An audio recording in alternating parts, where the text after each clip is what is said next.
All right, episode 8 of an art teacher drawing Adventure Time. This time it'll be SHEDS of Adventure Time. I looked up so many adjectives for amounts and plethoras and plurals and whatever. I guess sheds of something equals quite a bit, the more you know. And this one we're going to be doing 5 more illustrations, obviously starting out here with our friend Cinnamon Bun. I'll look at some of the things I did right, some of the things I did wrong, some of the things I might do differently. We're just going to keep it rolling. With Adventure Time, I mean, the series I think is going pretty well. Again, episode 8 will bring us up to 40 illustrations, which isn't a bad little set, all things being told. So with that in mind, let's jump into our first video here. This one, honestly, with the show, they did most of the work here. This is really simple to draw just based on kind of the mode that I was in.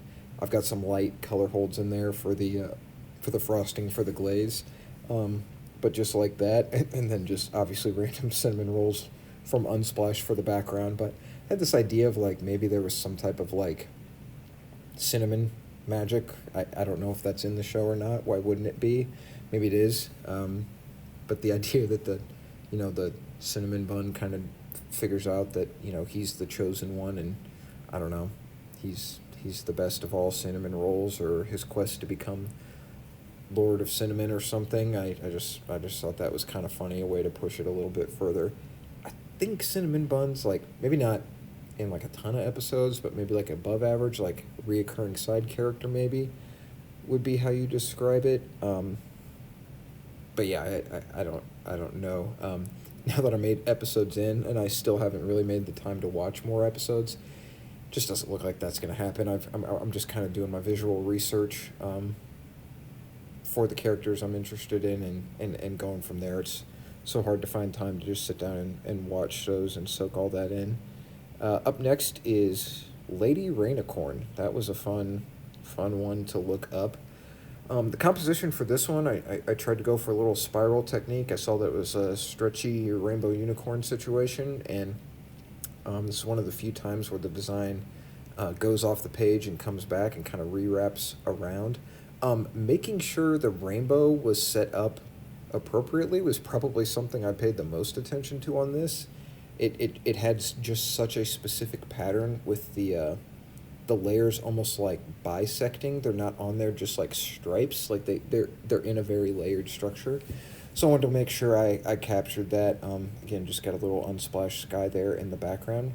This blonde, or I don't know if that'd be technically platinum blonde hair, really balances the rainbow colors nicely. I guess when it plays off the saturation of the rainbow, it just kind of works. But without looking at the pictures more closely, if I was just like picking up random color pencils or something to make this, I probably wouldn't have paid as much attention to detail with the colors. So definitely an interesting tidbit to learn there. And I just got done saying I don't do many where the composition cuts off the page, but the way I make this cat, and I know this is probably a reoccurring joke at this point, but what is the name of this cat? Does it say there? Did that say Atomic Cat? No, that just says Adventure, I think. Okay, well, I can't remember the name of this one either. It kind of reminds me of Lion Cat from Saga, if you're familiar with that, but that's probably just because it's teal. Its limbs were kind of like, I don't know if they were phasing or there's some type of gravitational situation going on here, but I tried to play up that it feels a bit more alien science experiment-y than it does magic-y. For this one, and I tried to play that up with the background there. I think that fits nicely. Maybe could have pushed the shadows a little bit more. I mean, I think things look decently three-dimensional, but it does look a little mismatched. The highlights are really emphasized. The shadows don't exactly follow the form of the line work. That's definitely something I could have done better for this one. Cinnamon Bun my favorite right now? I don't know. These first 3 are really just saving room for the last 2. So absolutely love the story of the Green Knight. When I found out there was a Green Knight of any sorts in Adventure Time, I was very, very excited. I had to include the horse for this one as well.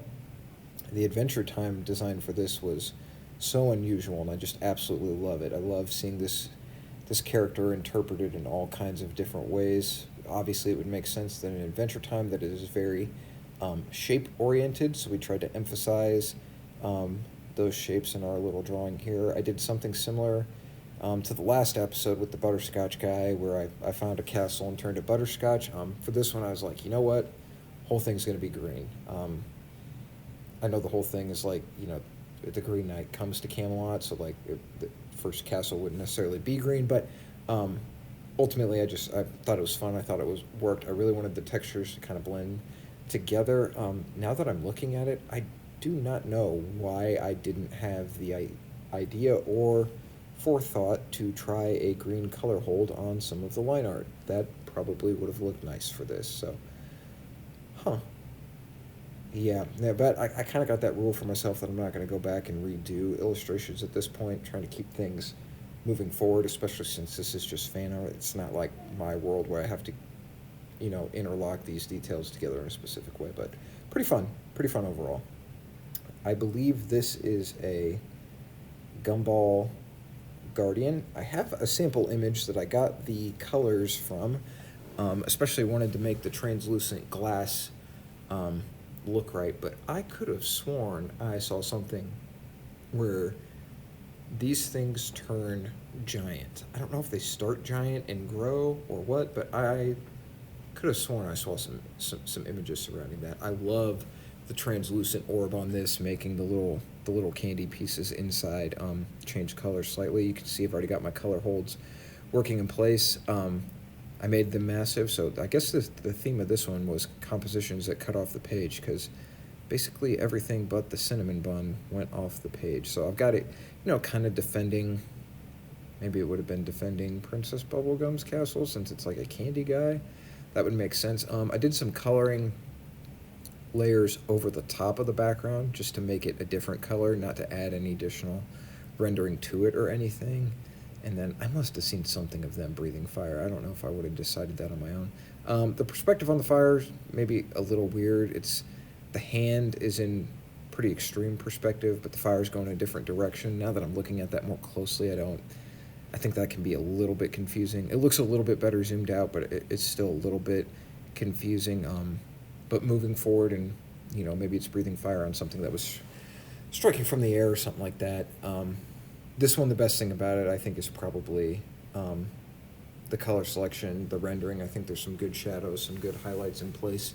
Again, love the little glass orb. I am liking translucent objects, so maybe I should be a little bit more intentional with rendering that and thinking about those as I'm making them. But yeah, that's going to pretty much do it for this episode. That was number 8, so we're up to illustrations up to 40, and you know, now that we're there, we got to do at least 50, right? So I'll be committing to this for a little while longer. I think I've mentioned this in other videos, but making the thumbnails for these are some of my favorite things. I don't know if it's helping with traction at all or not for these videos, but this set of thumbnails is just something I'm really happy with. It's cool that, I mean, obviously I did the illustrations for them, but I just like how they're turning out. So thanks for watching. We've had a pretty good set of videos so far, some decent illustrations, and there's definitely improvement. I can see that for sure. So thanks for watching, and we'll catch you in the next one.